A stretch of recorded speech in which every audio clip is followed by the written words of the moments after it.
Welcome to another special Words of the Witches behind the music of the musical. Yes, I'm Kevin, your resident charmed resource, host of Words of the Witches and writer of the script of this podcast. I'm going to go around the room. I'm going to say your name and then you can do a little introduction for yourself. So let's do Aaron first. Hello, my name is Aaron Robertson, and I was the composer for this musical, and I guess audio engineer as well. Since stuff, an editor and things. Yeah. Let's do Cassie since you're right next to me in the same room as me. Hello, I am Cassandra Novell. I voiced Phoebe Hallowell. Yes. All right. Brennan. Hi, my name is Brennan Seth Tracy, and I did the voice of Ben, and I was in the ensemble. Woohoo! Yay. All right, Jaleesa. Hi, my name is Jaleesa Joy, and I played Piper Hallowell. Cool. Jess. I am Jess Sabenko, and I played young Wyatt. Sean. I am Sean Perrett. I played narrator, and I also have the honor and privilege to weekly get to talk to Kevin on Words of the Witches and Solving for X. Yes. We're like podcast co-hosts forever. It's great. Yep. All right, and now we have a wonderful listener of the podcast who's tuned into this show. He's going to ask us questions, and he's got it all set up. We have Legion here. Pause. Hold the phone. I feel like there has been a magic spell cast afoot. O.M. Grams. What happened? Hi, Legion. Hi, Kevin. You're supposed to talk about yourself, but so we actually had a bug apparently in our recording last time. And unfortunately, Legion's file was completely lost. All the wonderful things you said.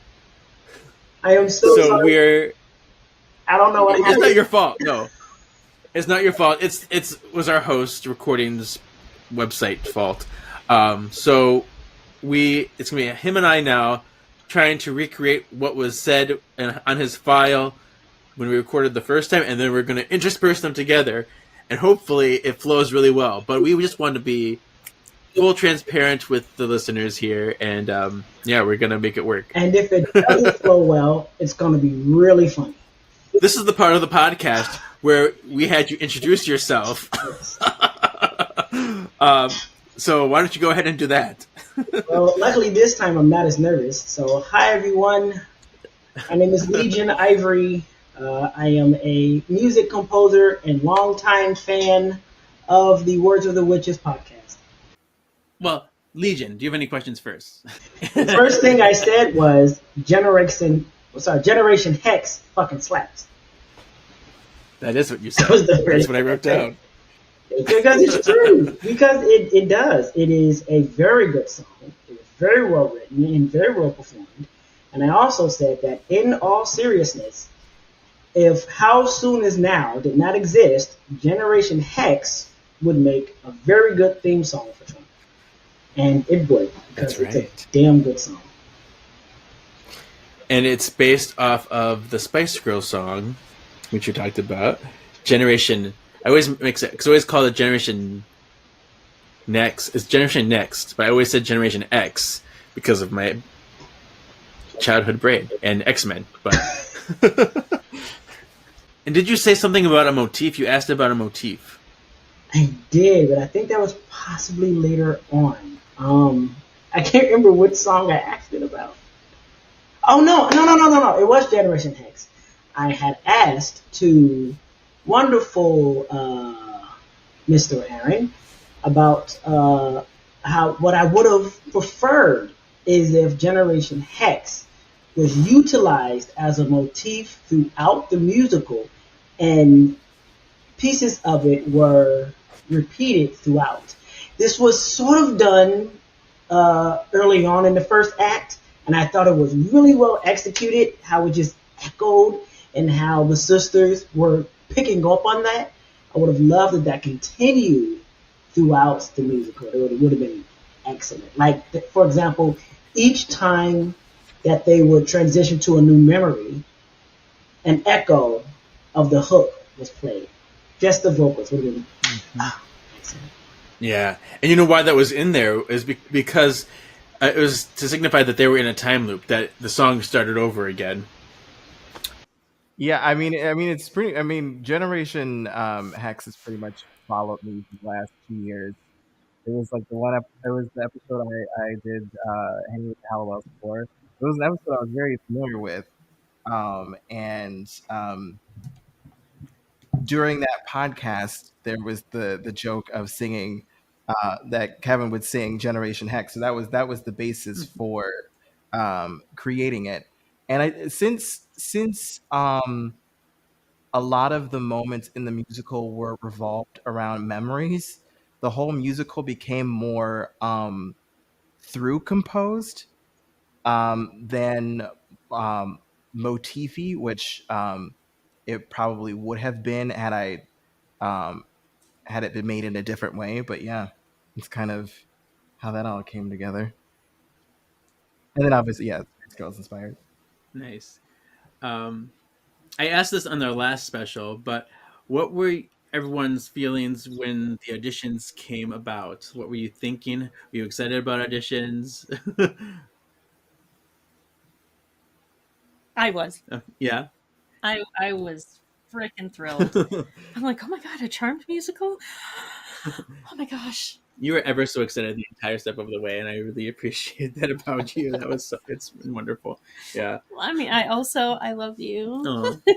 So, I was Yeah, pretty same. excited. Sorry. I'm sorry. I was also like, if Kevin doesn't put me in this musical, I'm gonna be so mad at her. I'm gonna like throw tables. But you did, so we're good. Good. I know you didn't want to sing, and that was your thing. I'm like, I got Yeah. the perfect part for you. It's not just I don't want to sing. Nobody wants to hear me sing. If you heard me sing, nobody would want to hear me sing. Yeah, I was very excited. I remember watching Charmed when it was on. Me and my best friend Eric would all watch it and always talk about it. So I was really excited for a Charmed musical. I was just really nervous to sing, and Kevin knows that. Yeah. You or I were doing a play together at the time. I'm like, hey, I'm doing a Charmed musical, Mm-hmm. and you said I'm going to audition, and then you're like, I'm like, where's your audition? I'm like, you better audition because I already kind of precast you in my mind. So come on. So thank you, Admission to Kevin, for that. pre-casting. I Not know. the precast. So you asked Jaleesa about Piper. I remember you complimented Jaleesa. So Yes. talk about what you love about her. Yeah, let me see. So I gave compliments to both Cassandra and Jaleesa for their performances Yes. because I felt that both. Okay, let me see if I can talk to them. Both of you managed to maintain the respective behaviors of these characters from the show. And then in particular, you, Jaleesa, had Piper's vocal mannerisms so down so well that I kept thinking, is Combs in this musical? Because it sounded so much like Combs' Piper, and I thought it was so well done. It was excellent. Kudos, Jaleesa. I love Piper. Like, she's been my favorite character ever since the show started. So I was really excited to be cast as her. And then Kevin definitely with the singing and like the scenes that he would incorporate into that really helped so that I was able to. Oh yeah, I remember listening to that scene. I remember watching that scene. So I think that really helped too. Thank you for that. The Cassandra's portrayal of Phoebe just had Phoebe be as annoying as she always is. Because I've always found Phoebe to be incredibly annoying. But it worked. It was authentic to the character. And, and so I'm used to finding Phoebe annoying. And the fact that she was still annoying is a testament to how talented Cassandra really is. So thank you, Cassandra, for that. Thank you for maintaining the authenticity of that character. Just trying to channel her. I mean, I freaking loved Phoebe. I still love Phoebe. Alyssa Milano was a snack, like So I mean, I just trying to kind of get in that headspace, from remembering everything that I've seen like in all of the seasons, because I too am a fan. So yeah, it's just trying to get in that headspace and understanding, from her experience, how would she react. Oh, I don't did know. give props to Sarah, who played an amazing Prue, because, yes. and I wish she was there, because I would love to I give know. her props face to My face. sister played Prue, and I kept trying to get her to come to this, but she worked really late last night, and then she's just determined to disappoint me. So like, Wow. I'm sleeping today. It's okay. Sleeping all day. Sure, whatever. Great, Sarah. Sarah, oh my God, like, even the voice, and I mentioned this before, that out of respect to Shannon Doherty, when I was reading the comics, I decided to imagine something other than her. And so I imagined Prue having this sort of deep, raspy voice. And that was Sarah's voice in the musical. So it was exactly what I imagined she would sound like. And I was like, oh my God, it's perfect. And the singing voice and everything, I was like, that is Prue. That is Prue. So kudos to you, Yeah. Sarah. Clearly, talent runs in the family. Because it is just you and Kevin just knocking it out of the ballpark, for sure. I did have a question to Jess, I believe. Well, about her portrayal of young. That's right. Yeah, and I Yeah, did Wyatt. give her props to that. My brain is leaving me again, so I can't remember exactly what I said. Because I actually did not write that down, and I don't know why I didn't. But Yeah. props to you, Jess, for your wonderful portrayal, because I did not know it was you. I thought it was an actual kid. So, well done. Well done. I think I really tried to just kind of like higher up my voice a little bit and just really embrace my younger self. I mean, I definitely don't talk as high as I was talking while recording. So yeah, that was my main process. And also just, it was really fun to be someone so different, because obviously I've never been a little boy. So that was a really fun experience for me in an acting sense as well. Yeah, you brought it, and it's fun. Like you and Chris were just, we had a 15-year-old girl, and then you, and it's like, there you go, young boys. It works. It's perfect. I learned that from shows like The Addams Family and the Finding Nemo musical. So Brennan, what was your experience with auditioning and with working on this project? It was a little bit different, but A little bit different, yeah. So I saw the audition notice like on a Thursday, and I was supposed to have everything in by Friday. Like it was like Thursday evening, and I was like, oh, this sounds fun. And so I was not like a huge. I wasn't allowed to watch Charmed growing up. Like I was very conservative household, so like witches were like not allowed in our household. So like I knew of Charmed, and so I'm still like a baby Charmed fan. So please don't kick me off this call right now. it's okay. I started. I am too, Brendan. No worries. So I started to kind of get back into it, but like I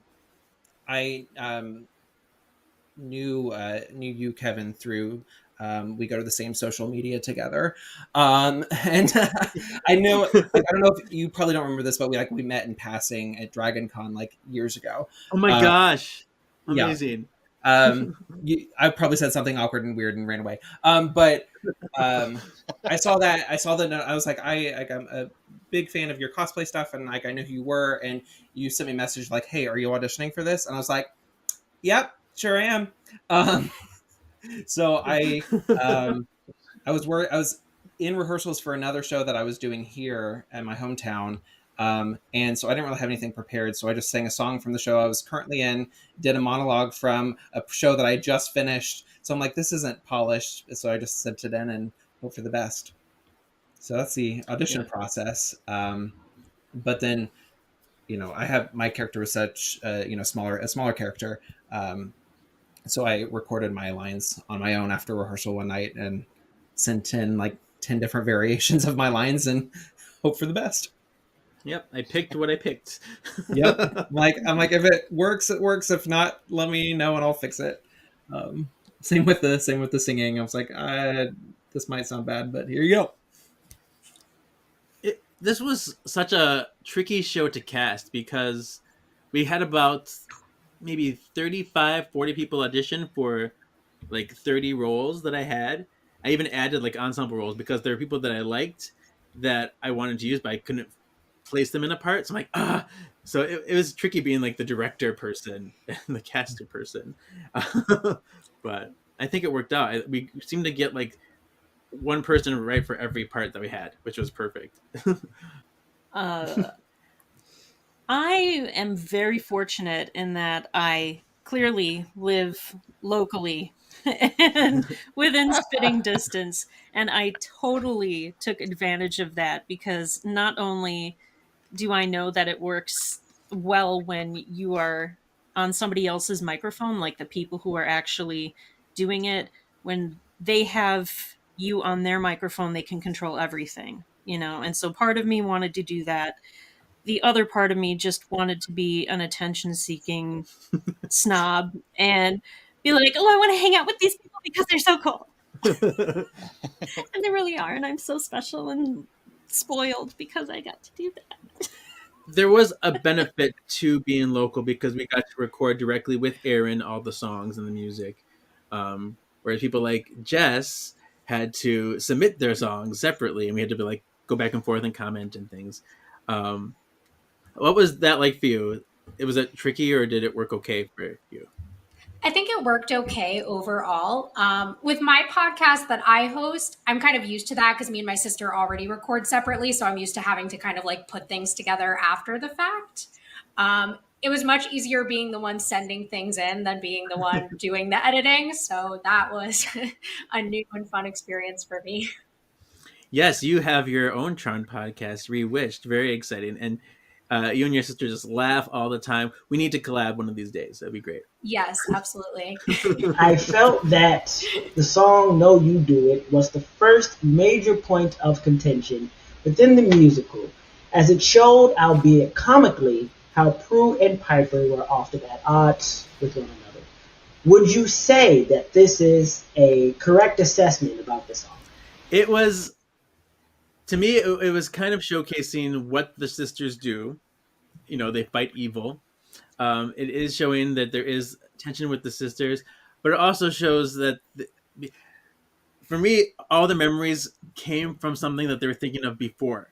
So Piper was thinking about Wyatt sharing with his brother.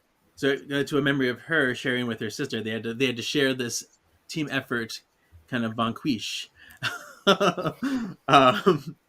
And so, yeah, if you think about it, that's was the motivation. And I think for people who might not know the series, I wanted to add these little moments of the show that informed them about what the show was about, and that's mostly what the song was. And to say, like, just to kind of piggyback off what you said, like, as someone who isn't super familiar with the Charmed world, like like me as a someone in the cast, but also I guess a first time person in, I don't know what I'm trying to say, but like it was really helpful to me to be like, okay, this is what's happening. I get it. Okay, this makes sense. Yeah. Sorry. Oh, good. No, that's helpful to hear for sure. And I know that I have to head out in the next few minutes. So if there's anything that we wanted to go for as far as music goes, I would love to. Legion, do you have any more questions for for Aaron because he has to leave soon? I did want to highlight it was really a joy getting to record people as well. I haven't really had a chance to record anybody other than myself because I mostly have done in the last 6 years a lot of like podcast themes for people or just recorded podcasts with other people. So it was cool to get to be able to do more musical things. And so everybody was very beautifully directed, and it was really cool getting to work with everybody. And the sessions were really fun. Having everybody in here recording on this baby bottle here. Yeah. Very, very fun. Yeah, every time we recorded and every time we got something in, I was geeking. Oh! We're at 19 minutes now. You talked about Witchlighter. And I said White Lighter way too many times. Yes. Because I kept confusing one for another. But Witchlight Yeah. is probably my favorite song in the musical. It is so beautiful, so well done, so wonderful. And I don't even know if I had questions about this song, but it's just it's one of two songs that nearly brought a tear to my eye. I cannot stress that enough. It's like, oh my god, this song is so good. It's like just Tonys everywhere. I can't remember exactly what I said before, but I was gushing a lot.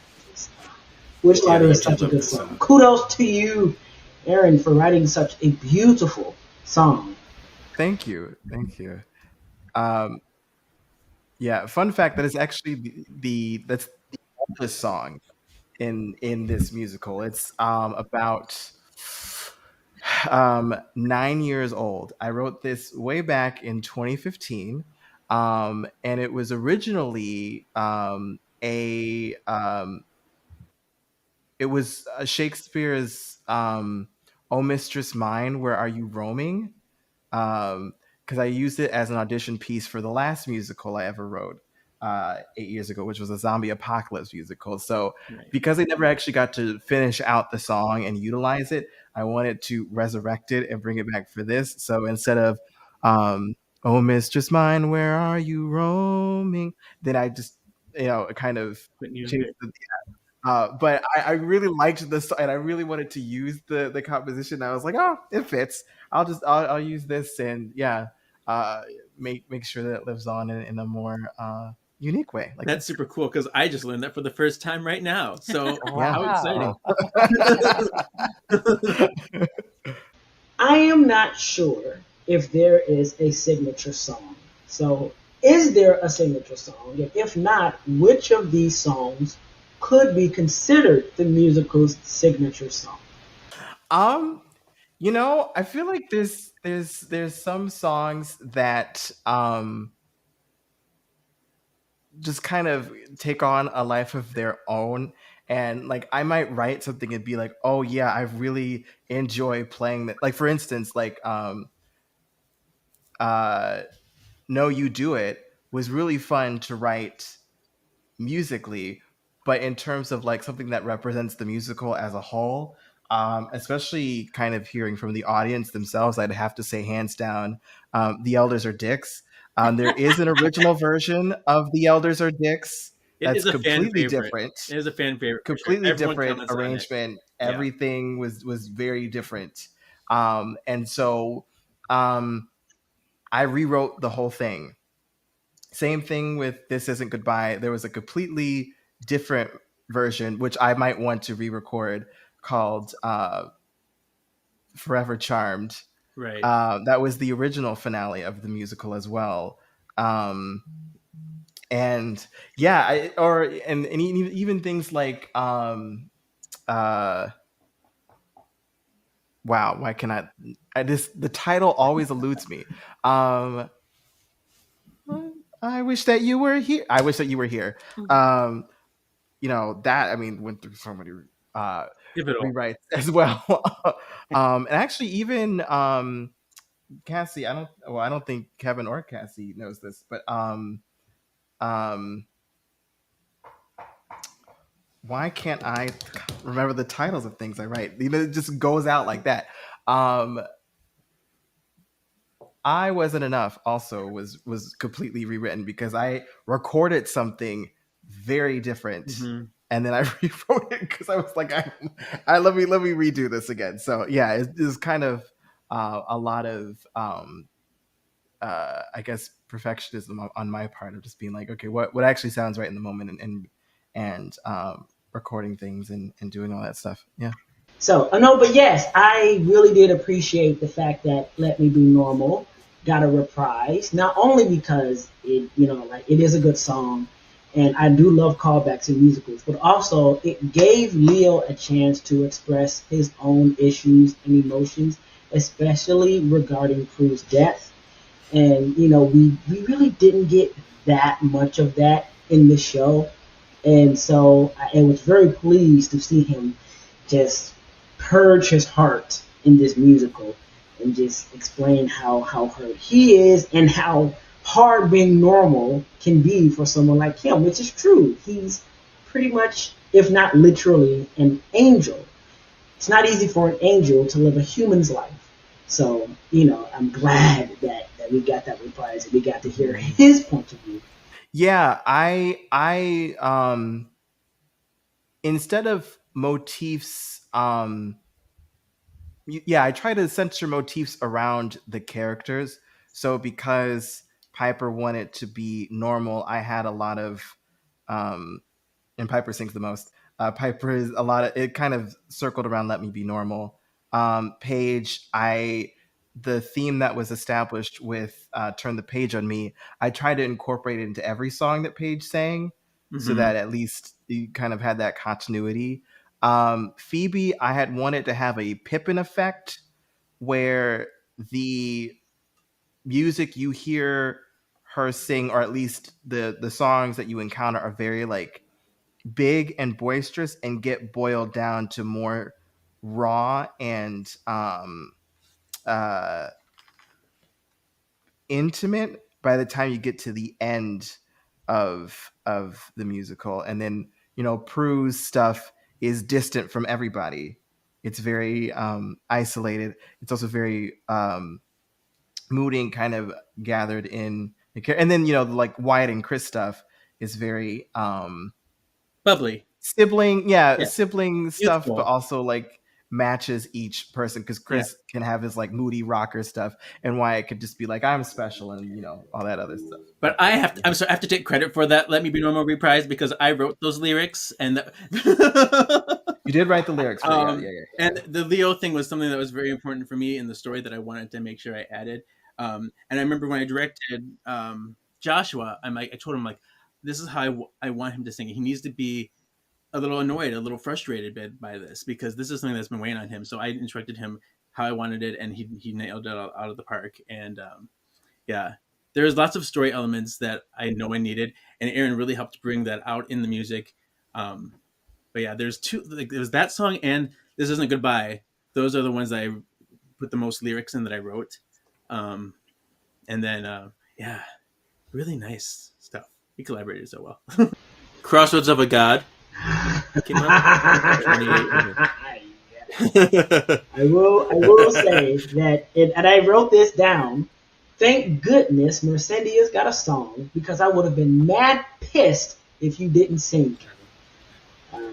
Because "Crossroads of a God" is a pretty sweet song, and I was so chuffed to hear, of course, Kevin sing, because he has a tremendous voice. But then this type of villain to receive a very serious song, and probably the most serious song in the musical, given to the kookiest character. Yeah, because it is totally different. Because Mercendius is this wacky, crazy, just all over the place. But that song, he gets serious from it. He's like, I have this whole revelation of who I used to be, everything I've lost, and so it is totally like his inner truths of like a more seriousness that he doesn't usually have, which I think is very cool. Yeah. It's a very nice contrast, and I believe I mentioned this before, but the song very much gave me Hellfire from the Hunchback of Notre Dame, which happens to be my favorite Disney song of all time. And so I was very, very pleased with this song. This is my other favorite song of the musical, along with Witch Ledger. Yeah, I think it wasn't this recording with you, but the one we did before. Aaron talked about how Hunchback was his inspiration for that song, and because I showed him my production of Hunchback while we were in Paris. We're just in his hotel room. I'm like, hey, you want to watch my recording of the show I did? And it was really cool. I played Phoebus in it, and it was really fun. And it was. I completely wrote this. It was written for way back Kevin as like a complete bonus, like nothing to do with this project song. Because I was like, oh, I'm already writing music. Might as well write something. And I was at the time, I think we had just yeah, like a few months prior to that, we had watched Hunchback in Paris, and I was like Right. thinking about Hunchback, so I was very inspired by that, and I wanted to do something in that vein musically, and so I wrote lyrics based off of what I knew about the character at the time, and then yeah, just put that character in an imaginary situation. I didn't know the context of it, but I was like, I'll just So write when I this. heard the song, Yeah. when I put it in the script, I'm like, actually, these words actually will fit the way they are as is. I'm like, perfect. Wow,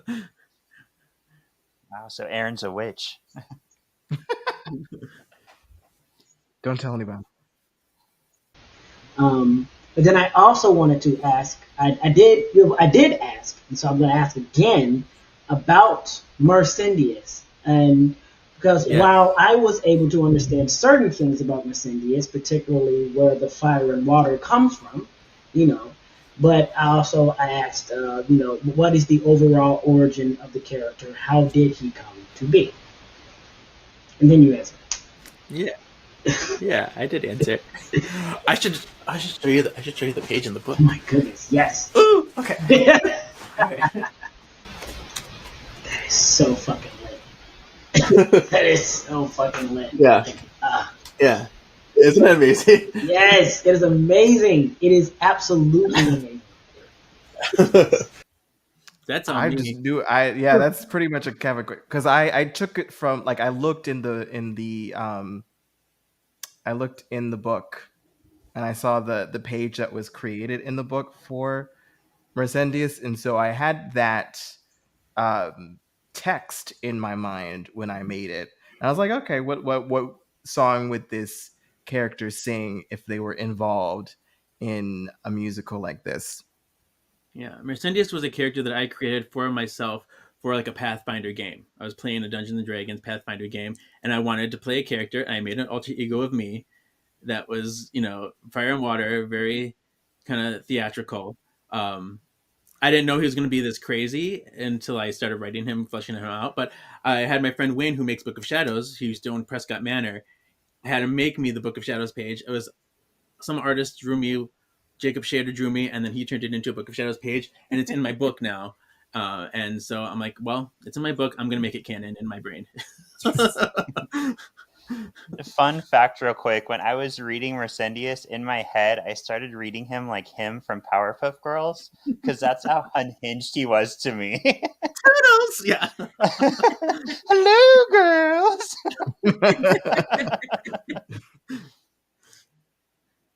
All right. Well, Can I say that Sean, who is the other Sean, is here. who is Cole, I loved hearing your voice. I was very like, ooh, yes. I loved every part of you in the musical. It was really fun hearing that live because I hadn't gotten to work with Sean, so I was excited to hear a lot of what he did. Thank you. Sean actually, he sent me this like 6-minute long. He sent all his dialogue, but he was talking to me in between the dialogues. He was sending me notes. He's like, "Hey man, I'm really, it's so great that you're doing this, and like I'm gonna do this." I'm like, "Oh, that was stupid. That sucks. I'm gonna do this again." And it was so amazing. Like I felt like he was just talking to me. Like when it was so great. I love it. So thank you for that. Yeah, no problem. Were you happy with the way that the character or a character that you might have favored ended up? Did you like their arc? Bye, Aaron. Aaron has to leave. Bye. Bye. Call me. Bye, y'all. Yes, I will. Yes.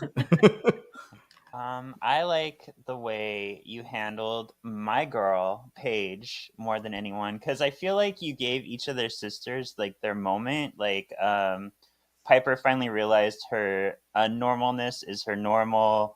Prue kind of like dealt with her isolation issues, but I like that Paige got her moment to deal with her trauma from the car accident and the drinking. So we finally got to get more depth there. So kudos on how you wrote that. I really appreciated it. Thank you. Yeah, I definitely wanted to have everyone have their moment, and I had to find an issue that was pivotal for them, something that was important to them. And I feel like Paige is the most universal of the because yeah, people have that all the time. Everybody has those feelings of highs and lows and where they fit in the world, and yeah. I know for me, like I am still and will forever ship Phoebe and Cole. Same. I'm yeah. So to actually have that scene, you know, because I feel like in the show she just kind of like got away from it, and I just kind of felt a little bit salty about that because you know I'm still shipping them forever, and so for having Phoebe in this musical actually acknowledge it and take more time to process it and realize that she still had something to do, like I felt so much better about that. But I'm still going to ship them anyway. But yeah. Absolutely, that was important for me for Phoebe because she treated Cole like crap. I know it's a toxic relationship, and people like to say how it was all his fault and stuff. But she was to blame for a lot of it too. She can't put it all on him. And Sean, Cole is your favorite character. Do you have anything to say When about that? Charm came out when I was 10. So I watched it with my grandmother and my mom, and knowing like I'm a straight dude, but I'll be totally gay for Julian McMahon always, and I followed him to Nip Tuck after that. But yeah, I think just the way he portrayed the character and the light and the dark side, that's us, man. Like we always have to deal with some type of shit in life. So plus Alyssa Milano, back before all of her troubles. Good stuff. This musical, Yeah. this musical gave me more respect for Leo than the TV show ever did. Yes, I know that's a very controversial statement, but it is true because I did not care much for Leo in the TV show because I always thought he was too good of a character. You know, I love characters that are layered and a little bit flawed, and Leo just did not seem that flawed to me. So in the musical, it was so much more to him, so much more, and I appreciated it quite a bit. Seeing these layers to him in the musical. So, you know, That was kind of the goal, because we did see him kind of be a little rough around the edges, particularly after season 5. And Chris is like, "Oh, I'm gonna punch you in the face. I'm gonna grab you by the orbs and throw you." And then when and with the avatars and stuff, and electrokinesis, and yeah, he got a little angry then and throwing tables and stuff. But it's nice that this gives him some context and some motivation for some of that, and that's why he was on this quest for power and promotions and changing things, because he had all of this inner turmoil. He's very much the Cyclops of the Charmed musical to me. You and Cyclops. I know. Kind of to go back to what's already been said, for me, it was totally Paige and Phoebe. Like before you even said it, Cassandra, I was like, the Phoebe and Cole moment at the end, like really, really got me.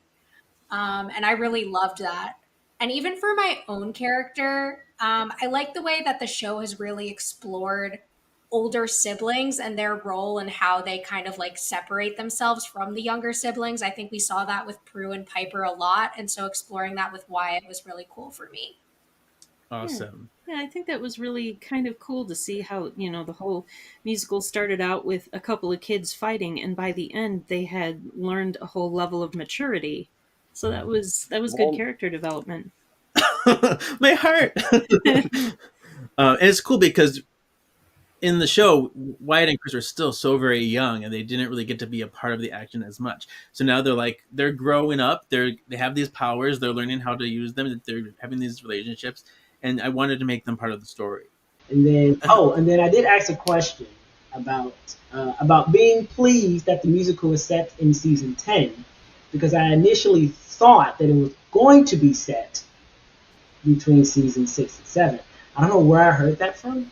This is probably way back in the beginning of its production, where that was probably alluded to.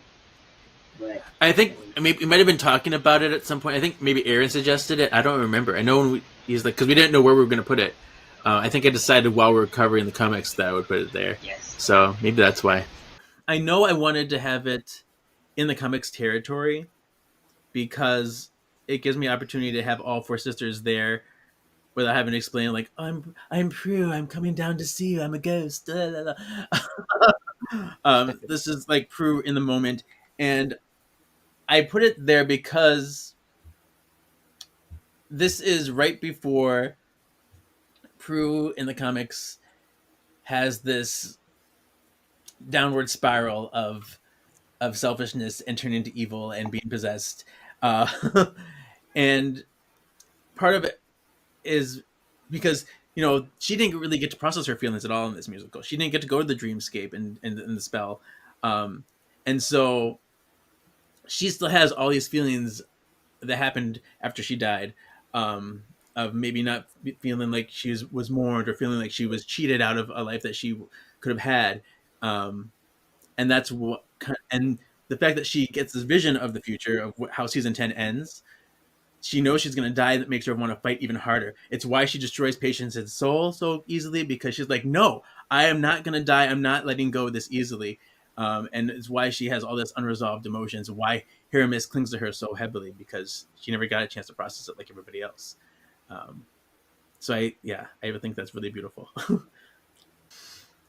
I also like the way you wrote in between young Wyatt and Chris, just going back to them real quick. You gave young Chris more of a purpose when Wyatt says, don't let me turn into that jerk over there, basically, the evil Wyatt. So I like that you're giving us young Wyatt isn't perfect. He's not this perfect child, and he finds his strength in baby brother Chris, who's probably going to save him from turning into that jerk. So I thought that was really strong. And it's kind of a full circle, because we know future Chris came back to stop evil Wyatt from turning evil.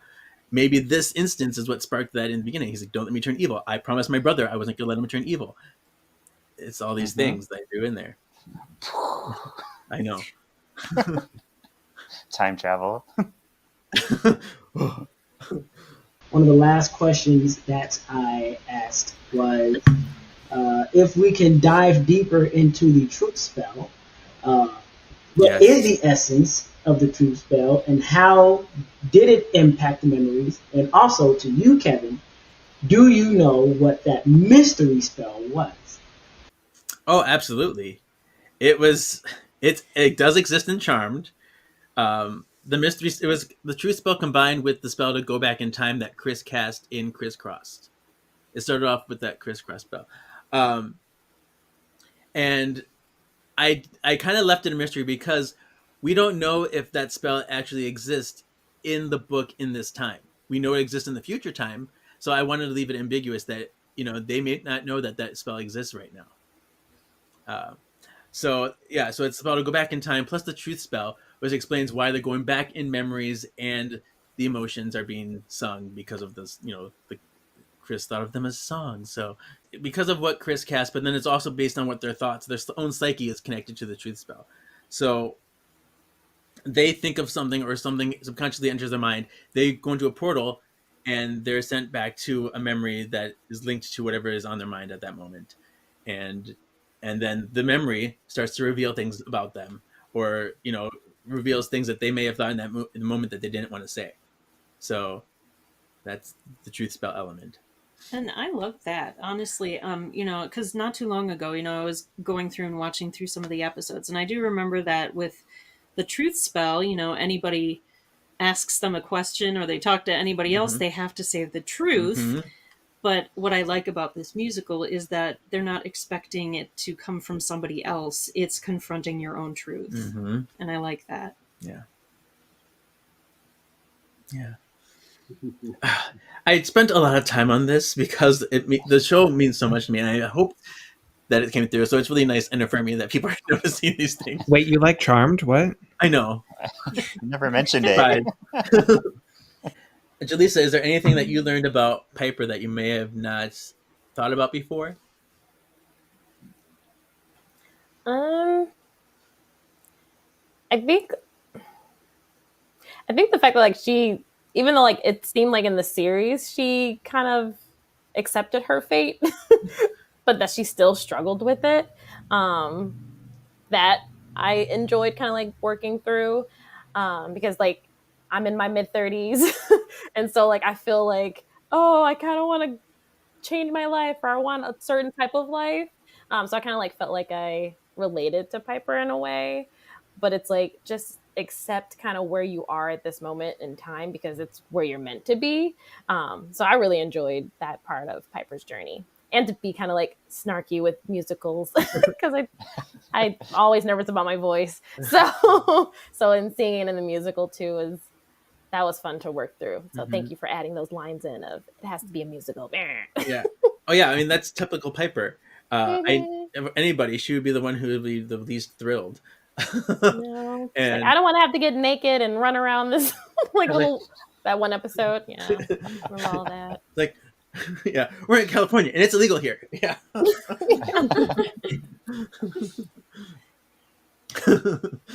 I do gotta make one request before this thing, before this podcast ends.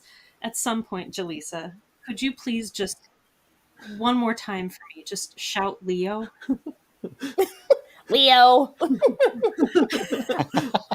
Oh my god! I really wish he was here. I know. Time difference. I know. I know. I would have loved you to meet Joshua. What a great addition. A British guy, UK, doing an amazing American accent. Definitely channeled Brian. He looks like Brian. Like, like he was the Leo we needed. So yeah, shout out to Joshua Tongs. So He should make his own Angel Wings video and just call it a day. Yeah. Because right. God, that song is such a perfect. banger. Yeah. Perfect. Yes, I did mention that it was quite interesting to make music itself the inherent plot of this musical, which is very rare to see in musicals or anything that the music itself is the plot, which is a very meta approach. Because not only are they singing, the characters are aware that they're singing, and that's the problem. Ooh, I love that. Because, Charmed normally is not a musical show. It's not something they would see. I knew that they had to react to it somehow that was like, this is different. This is new. We don't like this, or we love this, or whatever, but it's still not part of their normal world. And it would have been different if it was a show that already was a musical, or some TV shows did musical episodes where they became a musical and everyone was just normal and it was normalized, or maybe it was like a dream sequence or something. But the fact that they're like living simultaneously with this musical world and having to, it's very much Enchanted, I think. And that's part of the humor of it all, and there's a reality to it, and I think it's, in my mind, that was the only way I had to go. Like, I really don't think that's ever happened in any musical ever. To where the literal essence of a musical is the problem of that musical. That's meta as fuck, and it damn near breaks the fourth wall, And it's almost a satire of musicals, and I don't think that was your intention, but it kind of satirizes musicals because it's a group of people who don't want to sing. And they're in a musical. I think that is brilliant. Except for Leo, who's like, this is fun for me. Because he got to finally express himself. Can I ask a question about that? I'm sorry to jump in. But did you take inspiration from, I know you had kind of mentioned that other shows have musical episodes, but did you take any inspiration from any specifics? Because I know Buffy has a musical episode where they're fully aware that they're in a musical as well. So I didn't know if you drew inspiration from that kind of stuff too. I mean, the Buffy musical was definitely on my brain a lot because that's the one that's most widely known. And I knew that was the reason that made me want a musical episode of Charmed so badly, because of that. I'm like, well, Buffy got one. It's a similar show. Why didn't Charmed get one? And so this was kind of like my rebuttal in a way. And I know there's one song in particular that's very much, I don't know if it was Aaron planned this or not. I don't think he did, but in the the Elders Are Dicks very much reminded me of the Anya Xander song. There's that fun, a little bit of back and forth. So that was on there, and yeah, I think even like when I was making the cover art, I was thinking about elements that were in the Buffy soundtrack art, and just like, oh, they did this. Let me see if I can do something that's charmed and a little bit different and has those elements in there, some musical notes and faces, and so. And even like the title of What Your Heart Makes, I did that because I'm a big Disney nerd. And if you pay attention, there are a lot of Disney references in this musical as well that I threw in there. So it's kind of merging all my loves. It was an ingenious idea to create an original character for the musical because it adds a bit of freshness and it gives people a reason to tune in. It was great because like I was definitely a good counter to the charm characters, a good comedic wild card, to just like just kind of separate myself and like bring a little levity to some of the more serious stuff that was happening. Definitely the NPC of the D&D party. Yeah. Now, as I also mentioned before, I want to see this musical on the stage, and it will happen, whether you like it or not. It is going to happen. If there was ever a character needed to advertise this musical, it will be Mercedes. An original character being used to advertise this musical on the stage to get both old and new fans to tune in. I'm like, and it's perfect. It is the perfect character, you know. Another thing that I mentioned about Mercedes is that as I mentioned before, Mercedes is hella gay, and I love it. Right. And I love that Mercedes is so otherworldly and basically just doesn't give two shits about the whims of humanity. Like, he could ultimately care less. It's all the same to him, pretty much. And I think that's what makes him such a good antagonist, is that he is almost indifferent right up until Crossroads of a God, where you see his personal gripes. But that's for him as an immortal deity. It has nothing to do with humanity, because at the end of the day, humanity is like this compared to Mercedes. And I think I like characters like that. And we don't see those types of characters very often. Those who I had a lot of fun. Yeah, like they're just so great. I had a lot of fun making him. Because I knew it would have been so easy to just put like a demon of the week or kind of a typical evil. I'm like, we've been there so many times with Charmed. I wanted something different. They're past that stuff, so have them see someone that they may have not ever encountered before. And I'm like, yes, it's perfect. No, new question. Yes. Do you by any chance watch Doctor Who? I've never started it. I always wanted to. I watched Torchwood. I watched all of Torchwood, and I've seen clips of Doctor Who, but I never actually sat down and watched the whole thing. In the newest season, there is an episode called The Devil's Cord. And with Jinx Monsoon as Maestro. Yes. Okay. And that character, Maestro, is on the same level as Mercedes. Maestro, that's funny, who is a god, is so powerful, so otherworldly, that they give zero shits about anything. Even being bested by someone like the Doctor, all Maestro would do is just go, bravo, because it means jack shit to them. They are that powerful. I won't spoil the episode, so tune in and watch that. But I watched the making of the episode, but I haven't watched the episode. The episode is so good, and but the making of it was pretty cool. Like Mercedes, Maestro is so powerful, it's frightening, and the fact that Maestro is capable of so much and laughs about it just lets you know how powerful Maestro is. And that is what I thought of Mercedes. He is so powerful that he just laughs in the face of the Charmed Ones, because who they are means nothing to him. Jack shit. That's a good villain. And I don't know, out of anything I've read or watched in all of Charmed, if there was ever an actual villain like that who was so powerful that the existence of the Charmed Ones meant absolutely nothing to them. No. For most of the villains, the fact that the Charmed Ones meant like, oh my gosh, they're the Charmed Ones. We have to. It's like they were the thing. Yes. Whereas it's like, who are you? Exactly. That's what I'm saying. It's like I don't know who you are. I don't care who you are. What you do means absolutely nothing to me. Yeah.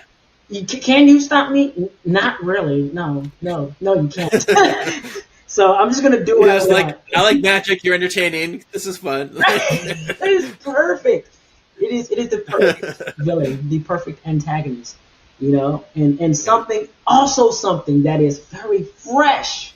It is fresh for the Charmed franchise. And I mentioned this before, that Mercedes is a character that I would love to see in future media. I would love to see Mercedes as a recurring character, because that is a type of character that Charmed needs. It needs something that the sisters can't stop, but can only deal with. Yeah. Someone mentioned him from the Powerpuff Girls and compared Mercedes to him. Yes, that was Sean. Yep, that is a very good comparison, because him was also that powerful, to where half the time I'm trying to focus here, is that half the time when him was going up against the Powerpuff Girls, it was mostly for fun. It had nothing to do with them being an actual threat, because they never were. And fun fact, there is an episode of the Powerpuff Girls where it shows that him wins in the future. So no matter what happens, him wins. So I want to tell a quick behind the scenes, because Yes. I had a blast, and my character is a little different because I was the narrator, so I didn't have a character. I got to be myself. But basically, Kevin and I sat for about an hour or so and just read through all my lines. And one thing we discussed at length is, if you listen to any of our shows, we make up our own language and our own pronunciations of everything, like Bonquiche and Manor. So I was like, I know this is bigger than our podcast, so it was so hard to not say things in a certain way. But also, I love working with Kevin, because there was a line towards the end where I had to say, like, the manor door closes, and I know him so well, and I know what he hates about Charm, so I said, and then the hospital doors close. And I looked up, and he was like, because he hates the end of season 6. Blasphemy! It's blasphemy. It does not count. It has to be the Manor Door. I'm so mad. I'm so mad at it every time. Sean, when I was listening to this with my wife, because my wife wanted to listen to it, and she heard you saying manor the way you say it over and over again, I understood what that meant, because I've been on Hanging with the Hallowells. But she's like, why is he saying manor? I'm like, yeah, the manor, like, in the Charmed Hallowell thing, that's where they live. And he goes, but manor. I'm like, yeah, manor. So just a fun little thing that it feels like an inside joke for the people that know you, and it's really funny. Yeah, that was the only one Kevin would allow me to do. Yeah, I mean, we put the Easter eggs in there for what we do. That's true. Yeah. Like when you did Vanquish, like Yeah. we put those in there so people who listen to the podcast would understand. Yeah, and in case anybody doesn't know, when I say manner like that, I'm channeling Sarah Sanderson from Hocus Pocus when she says, "Thou shalt not speak to master in such a manner." And yeah, you as the narrator, I let you. I know you're nervous about do you have to do this straight edge and just quick, but I'm like, no, we're gonna Seanify it. Feel free to do what you want to do. The narrator can have personality, so we kept a lot of that in there, which I was really glad. Yeah, it was fun. Yeah, the narrator was literally another character. It was another character. Like, you looked forward to hearing, okay, what's happening next? What's this new scene gonna be like? So it was great when we got to listen to the final product. So I was very excited. Yeah, Jaleesa was here. We had the Thank watch you. party, and yeah, both Cassandra and Jaleesa are just like, he said manner again. I'm like, Take a drink. pretty much. You should have. Yeah, Back at the they know. God. Back at the manor. Yeah, all of our podcasts, whenever it's like that. If you wasn't any Words of the Witches, any Hang with the Halliwells, that's what we do. So I've noticed, I'm like, oh my God, it drives me nuts. I'm like, you say throughout the whole musical. Back at the I'm like, See, it would be really fun. It would be cool to see how we would do it on stage, like with the effects and everything. Because I just saw Death Becomes Her in Chicago, and I want to see that. yeah, it just ended. Damn it. But it's coming to Broadway, so you should have opportunity to see it on Broadway in October. But they took some of those crazy things, like the neck twist and the hole in the stomach, and they made it work in crazy ways. They had this whole other person come on, like a stunt person, and when they fell down the stairs, it was like this contortionist, and the whole ooh, and then they did slow motion flips, and then and then they lay it on the floor, and then just crazy. It was so cool. It was so cool the way it flips around the banister and things like that. So it'd be cool to see how we would do magic on stage. The problem is I don't have legal rights to this Charmed license, and for something like that, we would have to charge admission at some point because there's no way that we'd be able to do it without any funding whatsoever. And I don't know if Paramount, if CBS, if whoever has the rights wants to give them to me and and wants to put on the musical, sure, that'd be great. I think the easiest way to we'd probably do a fan film. If we do anything, we do a fan film next for YouTube. That probably is something that we could do. I'm in. Yeah.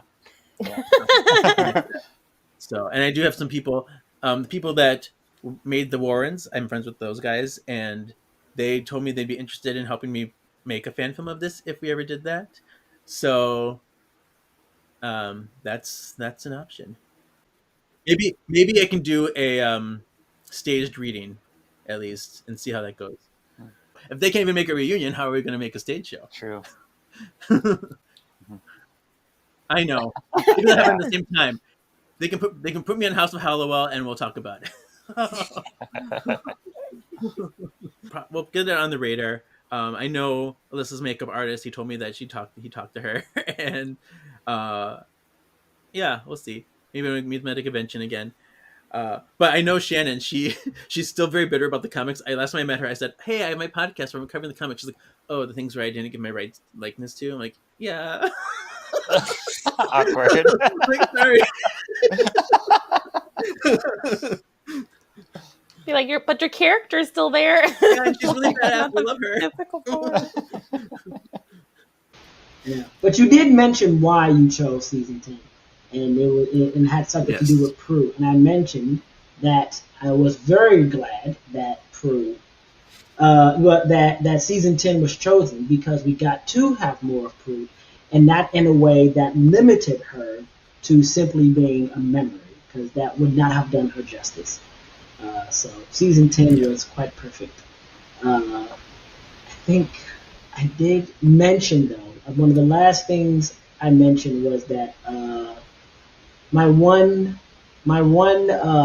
gripe about the musical was the way that it ended, because I wish it's just, I don't know, can't remember exactly what I said, but it's just something about Prue and Patience. Well, I did say that I wish that there was a duality song between Prue and Patience. I did say that, and I still wish that there was a song featuring Prue and Patience, and because that just would have been the most beautiful duet. Okay, yeah, I agree. Prue, Patience duet. I think I was trying to not get into that for this, just because I know there was so many things I had to get through next. But if we went to the future, because in issue 12 of season 10, this takes place between 6 and 7. Issue 12, where she really confronts Patience in her mind, that would have been a perfect place for that duet. But we were a little too ahead of that moment. But yeah, and it'd be cool because at this point she doesn't really. She thinks Patience is long gone at this point in the story. She doesn't really think about her there being there. But yeah, I'm curious because I told Pat Shand about this. Pat Shand, who wrote the season 10 comics, I went to go see him in Chicago, and I told him about the musical. I actually played him the Leo song, and but I'm curious to see if he listened yet or what his thoughts will be, because we did use a lot of his story elements from the comics in this. But yeah, the end of season 10 was such a special moment, and I knew that's how I always wanted to end the musical. We did add some extra moments, extra lines in there with Andy, and then the whole musical number, we did a whole song just based on his last line. So I feel like we made that very special. But yeah, I would have liked to have more Prue, and I know a lot of people are mad that because she's in this Patience form, it's not like her. It's hard. I think it's just the placement of where we put it with the comics that makes it difficult that way. I guess with the way that the ending went, I feel that whole confrontation to me could have occurred earlier in the musical rather than at the very end, because and I guess I do understand why, because of what happens in the rest of season 10, but I feel like the musical didn't really lead in that direction, towards the end. I feel like it should have been much, much larger if it was going to get to that point, but, I don't know. I didn't write it, so, what do I know? I didn't write it. So you wanted bigger stakes at the end? Is it kind of? I guess to further drive where the comics are headed, I think that would have been good. I mean, how many musicals end on a cliffhanger? Right? Yeah. Imagine if this one did. And everybody was wondering what the hell was going to happen next. But then they find out that they'd have to, that they would have to read the comics to see what happens next. Well, that's the thing is, it kind of is a cliffhanger in the sense that I'm going to say this, but because we have the narrator say that Prue realizes that this is her future, not the past, like Phoebe believes. So I leave it up to the audience to figure out what happens after this moment. Like, are they okay? I know they leave, and because in the next issue, Piper comes back to visit again and tells her why they're hurting. But for me, this is the reason why Prue fights so hardly in season 10, because she knows of her future death that's coming. Yes, which does make a great deal of sense. So I will give that. Well, it's funny because with the memories of Prue, that's her memory from those series. So you'd have to have two Prues. You'd have to have someone playing the Shannon Doherty Prue and then someone playing the Patience Prue. You'd have to, because we have those moments where they go back to those. Mm-hmm. Yeah. Gosh, how would that happen? Like, how would you stage that? Because you need two of everybody. Yeah. Oh, yeah, you would. You need to have two of everybody because we have to go to these memories. And like in the show, when the Cat House episode, this whole musical is actually kind of a combination of Cat House and My Three Witches with the pocket dimensions. If you think about it, and even when they merge together, I'm like, this is totally My Three Witches. Ooh. But yeah, when they did Cat House, they just put our current people with the old footage of the old show. And that's how I imagine it. If they did it on screen, on TV, on stage, it would be a whole other thing.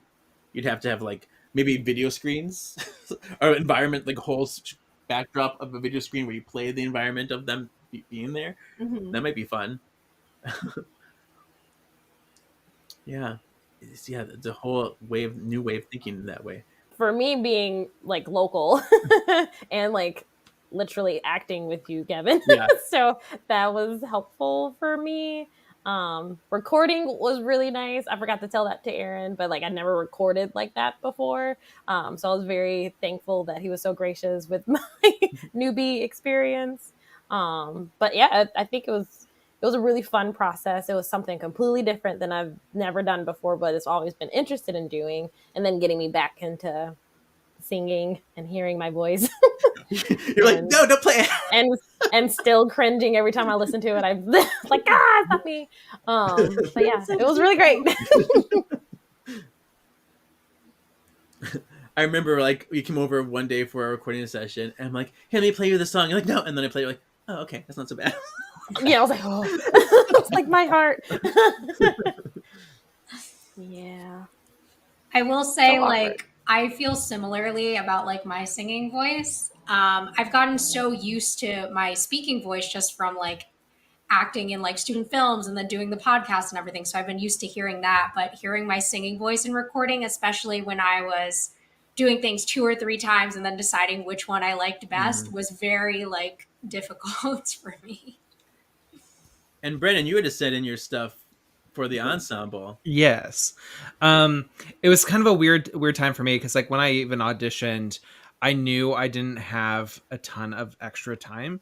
So I'm just like, I'm trying to see what happens and see what I get. And then like with Ben, my character Ben, I only had a couple lines, and so I just, like I said earlier, I just recorded me saying them several different ways and just sent them to you and said, I hope just pick whatever works. If not, then I'll do something else. And you didn't respond, so I was like, I guess we're good. And then with recording the songs for the ensemble,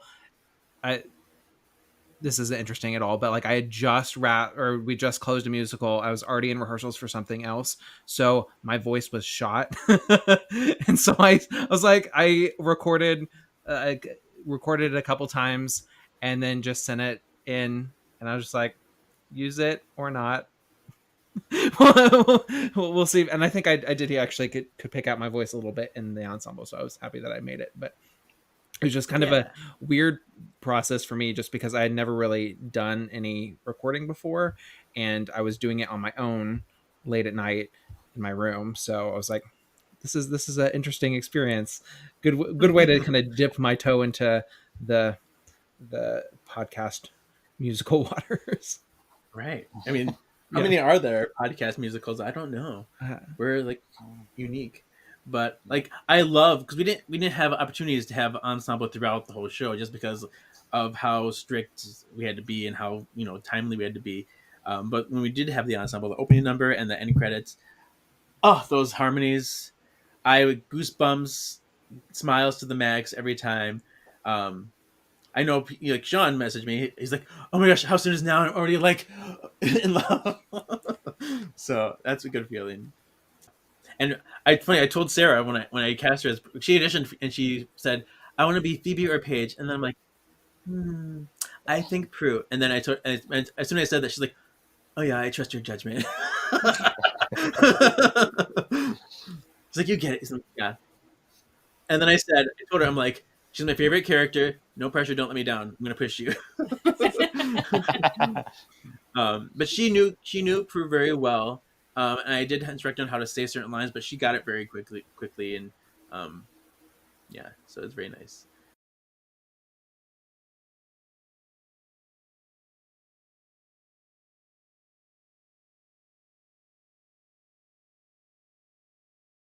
Yeah, we're gonna go down the line. Tell everybody where they can find you on social media if they want to follow you and follow your podcasts and things if you have those. So, Legion, why don't you go first this time? Once again, my name is Legion Ivory. You can find me on Instagram at Legion Ivory, as well as TikTok at Legion M Ivory. Do I have anything to plug? Not really, other than the fact that I wrote a book called Reasons Why I Don't Drive, which is a memoir disguised as a self-help book, but I don't help anybody. It's currently available on Amazon, both paperback and ebook. Go buy it. It's hilarious. And that's pretty much it. So casual about writing a book, though. Right? That's amazing. Oh, I wrote a book or something. And I do want to thank you, Chook, because the first play I did this season, Torch Song, you flew in to come see me, and that was very impressive. That was really nice. So thank you for that. I went to see your rendition of Torch Song, and I couldn't help but feel that there was a little bit of your performance in Mercendius, and I thought that was really neat. I don't know if that was intentional. I don't know if you meant to do that, but I did sense a bit of it, and I was like, oh, this is neat. I like it. Yay! Who wants to go next? I can go next. Okay. I am on Instagram, joyful_Gem, for short for Gemini. I'm in Vanya and Sonia and Masha and Spike with Kevin. That Yeah. opens June 14th through the 23rd at Inspiration Studios in West Dallas. I play Cassandra. Channing heard that's so Sincere. Raven with her I'm vision. very It's so great. excited about it. It's very funny. Yeah. I I get to be naked. It's fine. Yeah, he does. Must be I Sunday. have to throw in my underwear. It's fine. Oh, it's gonna be great. Cool. All right. I guess Brennan, go. Okay. I'm on Instagram and TikTok at Brennan Seth. I don't really have anything to plug right now, but that's where you can find me. I do a lot of community theater stuff too here, and Children's you can- theater stuff too. I see you. All, Yeah, that's yeah, really yeah. fun. So I just did a production of A Year with Frog and Toad where I played Frog, which was a lot of fun. So yeah, some stuff coming up down the pipeline, but nothing at the moment. But like I said earlier, I'm a Baby Charmed fan, so like half the time I don't know what y'all are talking about. I'm just happy to be here. I'm definitely Well, gonna. thanks for indulging. Yeah, I'm definitely gonna dive into all of it now because it's just fun to be part of it. So Cool. thanks. Yeah, thank you. All right, Jess, let them have it. All right. So I'm Jess. You can find me on Instagram at Jess_Spanko. You could also follow my Charmed podcast. We recap every episode from the beginning. We're currently in the middle of season 4. That's Rewitched. It's available on all streaming platforms. And then you can find us on Instagram and TikTok at Rewitched_pod. Woohoo! Thank you. All right, let's do Sean, the other one. Am I the other one? Yeah. Damn. All right. I'm on Yeah. Instagram at Beware the False Prophets. It's prophets with an F, not a PH. It's about that's the whole church thing. I have a podcast, a couple podcasts that I taken a break from. It was a whole mental health thing. This was actually the first thing I've done since returning to all of that stuff. So yeah. One is Hogs Read. It's a Harry Potter read through. The other one is a Spartacus rewatch podcast. Hogs Read. Actually, Sean's been in that as well. Thank you. He was Peeves. He was Peeves the Poltergeist. Yeah. The other one.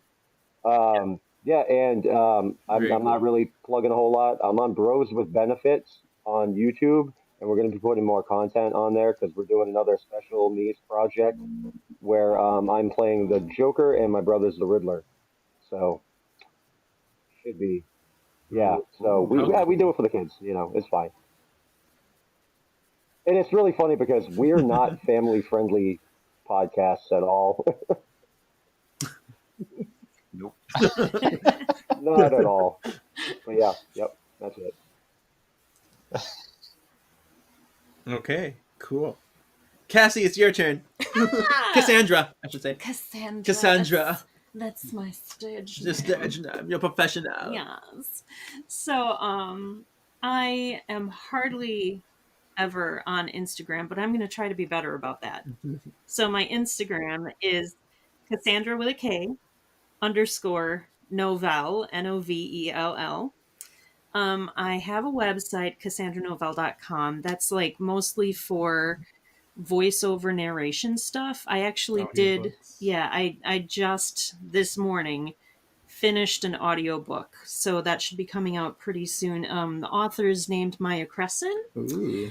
And her book is called Once Was. It's a part of her Asylum saga. It's book 1 from the Asylum saga. It's fantasy fiction, and I'm very excited. I had a lot of fun with that. So that should Yay. probably be coming out soon. Maybe in a few days. Need So- to hear your voice in my ears some more. Yes. Listen to me talk for 5 hours. Cool. Yay. And now, Shawnee Poo over here. The other Sean. By the now way, I'm the other Sean. I didn't realize this, but you know my friend Steven, who's on the podcast, he ordered the Po Sean design from the shop on a mug.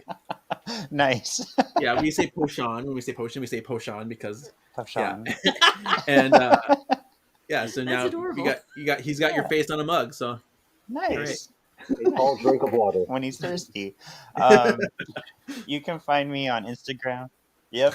You can find me under SHAWN, last name PORRETT. There you'll find links to all of my past podcasts, including our current one, Kevin, Solving for X, where we're doing everything X-Men.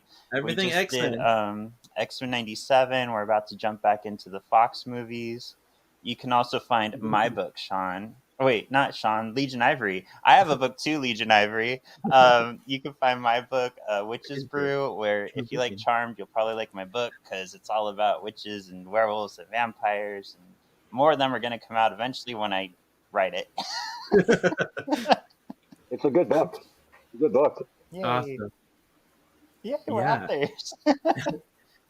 Oh, yeah. Sean Tessier wrote it. The other Sean wrote it, or read it. Yeah. And you can find me, my personal Instagram, KJEEZY87, or this podcast, Words of the Witches, on Facebook, Instagram, or YouTube, or Words of Witches on X, Twitter. I know, I don't hate it. I know. It's there. It's only there for the podcast. And then, yeah. And we are going to start season 3. I think I didn't tell you this, Sean, with a W, but I think we're going to come back at the same time we come back for Solving for X, which I'm also on. Yeah, Solving for X.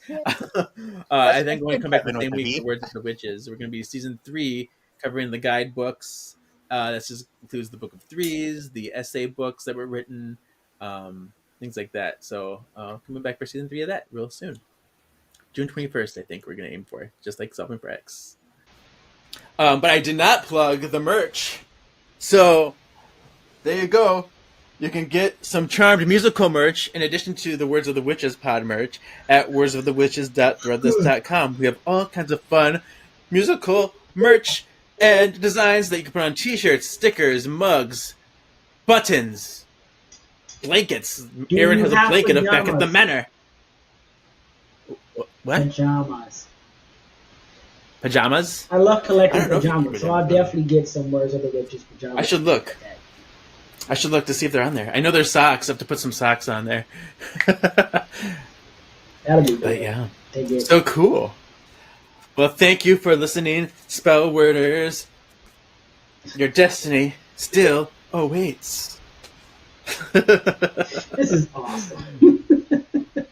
Thank you again for having me, Kevin. Oh, I'm bad. I did this. Thank you for having me, Kevin. I truly appreciate it. Well, thank you, everybody, for being part of this project and for talking about it. Thank you for asking your questions. This was a lot of fun. Yeah. I'm glad I could pop in. I'm sure we'll all collab out, again in other out. things.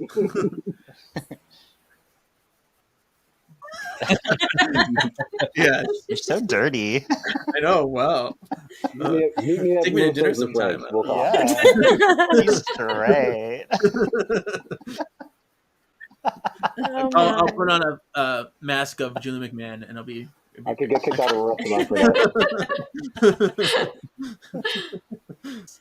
Blah. This isn't goodbye.